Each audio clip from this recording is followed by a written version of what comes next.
Joining us now, former Navy SEAL and current Arizona Congressman Eli Crane. Congressman Crane, when you saw your colleagues in Congress put out a video really calling for sedition within the military, what was your reaction?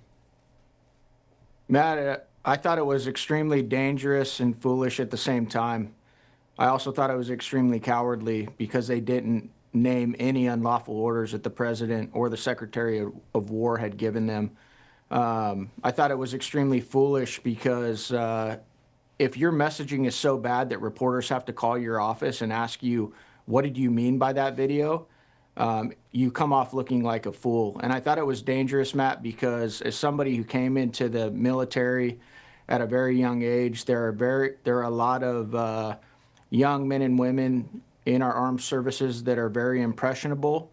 And they definitely want to follow authority. And so when you see senators and congressmen giving messages, putting messages out there like that, it's very confusing to these young men and women. And I thought it was very dangerous because, again, the armed forces, it's so important that we actually follow our chain of command because our missions can be life and death. They can be very dangerous. And if you have any doubt whatsoever in what you're doing, you could lose friends, you could lose your own life, and it could be very detrimental to the mission.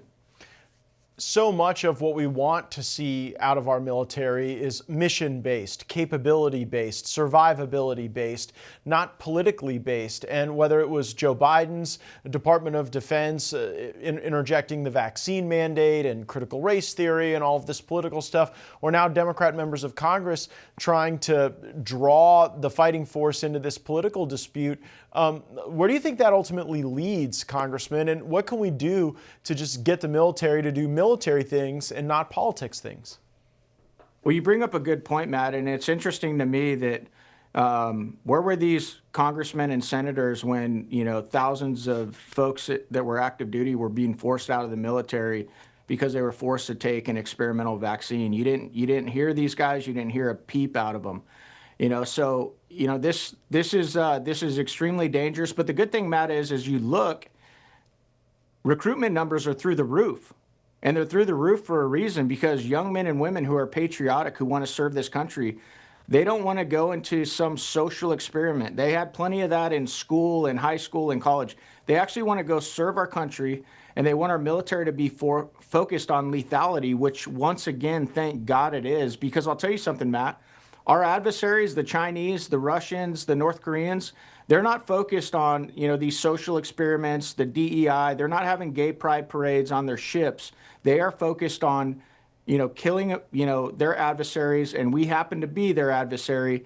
And they know that if that's what their focus is, it's a huge distraction. It puts them at a disadvantage, and therefore it puts their lives in danger. So that's why you're seeing, record recruiting numbers. I'm so glad that we have a president and a Secretary of War that have gotten rid of all that stuff.